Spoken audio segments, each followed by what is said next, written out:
Hey everybody, Jay here. Welcome back to the channel. Today we're going to talk about axe handles, everything you need to know about axe handles. If you're just joining us, we talked about axes, just the axe head primarily in the main video. We touched on handles a little bit, but we're going to get into the nitty-gritty in today's video. So yeah, let's go ahead and get right into it.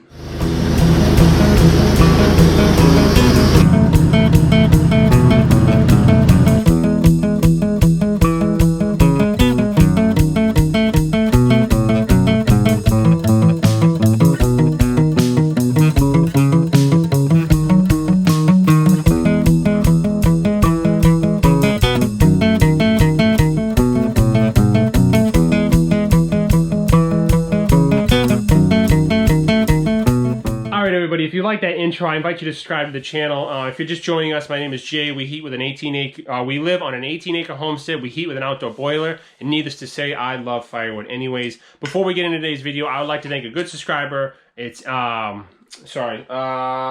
the backyard with Dell. I appreciate you, buddy. I've been seeing your comments more and more over the last few weeks. I appreciate the love. Thank you for always tuning in and commenting. Anyways, let's get right into it. Axe handles.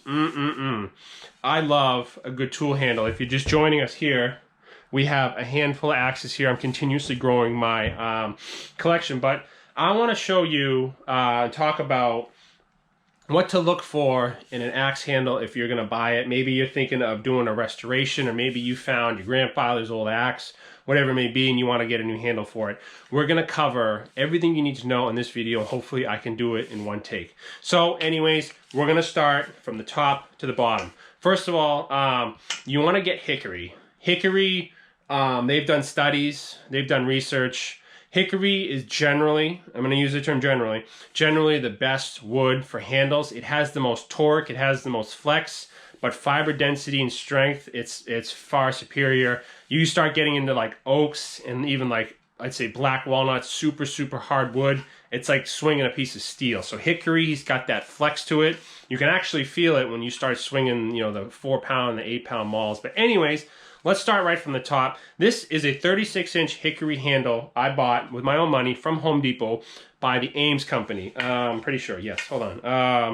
36-inch hickory, Michigan Daytona style, 3 to 5 pound, blah, blah, blah, distributed by the Ames company, Camp Hill, Pennsylvania. Again, I bought this with my own money. So starting from the top, when you buy an axe handle, you need to know what eye size is. And eye size is the opening of your hatchet, your maul, your felling axe, your splitting axe, whatever it may be. Generally, how they measure it, they go width. So this one is 3/4. Excuse me, let me demonstrate so you can see. They go, if I put the 2 there, I already know it's 3/4, but this one is 3/4 by 2 1/4. That's generally the American standard, 3/4 by 2 1/4. That's what this axe head would fit. This axe would fit on this handle, which is what we got coming up next. So anyways, that's the first thing. Measure the eye of your axe. 2 1/4 by 3/4. That's generally the American style. If you look at like Husqvarna style here, it's probably a little bit different. I think I could be wrong. This one is 3/4 by 2 1/2. So the Husqvarna is a little bit fatter of a handle, but it's obviously different style head. We're not going to get into that, but the American standard, like my felling axe, my splitting maul, and my picaroon, and this splitting axe, they all run this same handle. So boom, boom, boom, I can run this handle on majority of my axe heads. So yes, anyways, let's get back into it. So you want to make sure the eye is the right size. First of all, you don't want to buy a handle and realize that your axe head doesn't fit. Anyways, moving right along here, for those of you who are sitting in the back not paying attention, thank you for showing up anyways. I really appreciate it. But first of all, when you buy a handle, oh no. Why can't I rip that? Hold on. There we go. Generally, when you buy a handle, it's going to come, or it should come, with a wedge. Now, before we get into the wedge, oh my goodness, what kind of tape is that? Hold on. Ugh. Before we get into the wedge, you want to make sure this is your relief cut here, your curve cut, whatever it may be. This is where the actual wedge, and we're gonna do after this video, I'll post a link here when I eventually get to it. We're gonna go front to back, full restoration, full hang. We're gonna do it front to back. But anyways, you wanna make sure that this curve cut, this relief cut here is centered. I've seen some handles that they're way off to the side or they're crooked. This one is a little bit crooked going down, but that's the best that Home Depot had. But if you look at it from the face, it looks pretty good. Kind of squirts away here. Doesn't matter though. You want to make sure that this relief cut is centered, because obviously when you pound your wedge in, I can't really do it now because there's a little bit of, we'll just do that. When you pound this wedge in, if you're real thin on one side, you can risk cracking the wood. So you want to make sure that this curve, relief cut, whatever you want to call it, is centered. Now moving right along, the next part of your axe is your shoulders here. Now your shoulders of your axe handle is where, when you beat this head on, that's where the axe head is going to run and butt right up against. So when you buy a handle, you want to make sure that it's got big, broad, wide shoulders, because think about it this way, axe handle, you could always take off material, you can't put any back. Some are real skimpy. You want to obviously make sure that you have big, fat shoulders, so when you pound that axe head on, it can sit right on those shoulders here. Anyways, moving on to the rest of the handle, you want to make sure that you don't get heartwood. Now, heartwood is the center of the tree, especially hickory. It's very noticeable. It's very dark.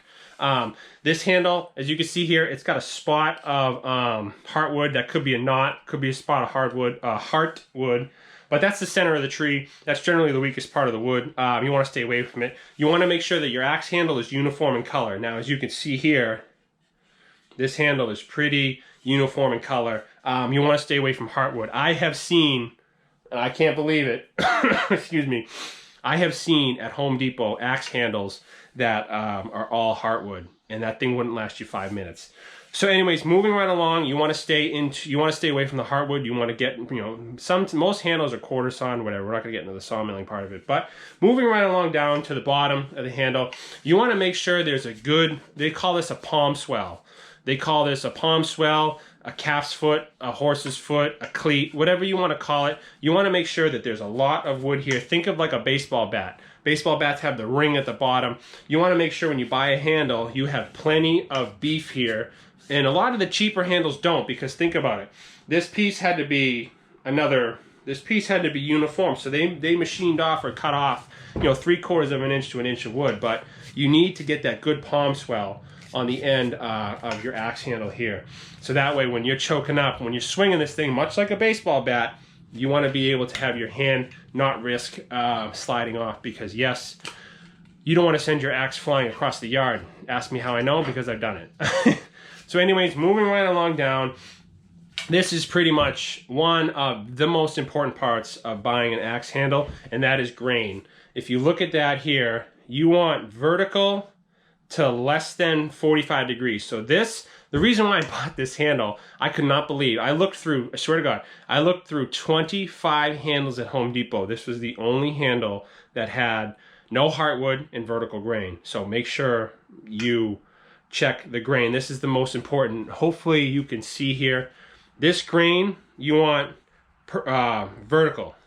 You don't want sideways, you want vertical. Now, the reason for that is just the fibers and the way the axe is, that is the strongest. If this grain is going left to right, put it back on the shelf, because it will break before you know it. You want to make sure you get good vertical grain. That is one of the most good vertical grain, and no heartwood. You should be all right. So yeah, anyways, that covers the axe handle from top to bottom. Those are the things you need to look for when buying it at a store. I hope this video was helpful. I kept it under 10 minutes for you guys that can't seem to sit still. And yeah, anyways, in the next video, we are going to start doing an axe restoration. We are going to hang. If you're interested, I invite you to hop over to the next video. This is our 4-pound splitting axe. I went over the difference between a splitting and a felling axe in a previous video, but we're going to do a restoration on this, and we're going to hang it on this axe handle, and we're going to do it together front to back. Like I always say, oh, one thing I forgot is the wedge. Make sure you get a wedge. These are generally softer. These are generally like poplar, tulip. They're usually a weird wood, but make sure you get a wedge that has a good taper. So again, it could fit in the axe head. Real simple. I mean, you can make these. I've seen people use like oak, and it doesn't really matter the wedge material. The hickory is the most important. You can make a pine wedge, really. I mean, if you wanted to. But anyways, that concludes today's video. I hope you guys enjoyed. Let me know what you think. I kept it under 10 minutes for you guys. We got 9 minutes and 28 seconds. So anyways, thank you guys for watching. I appreciate it. Like I always say, leave a comment, hit that thumbs up, subscribe to the channel. Let me know what you think. If I missed something, let me know. And yeah, we will see you out in the woods.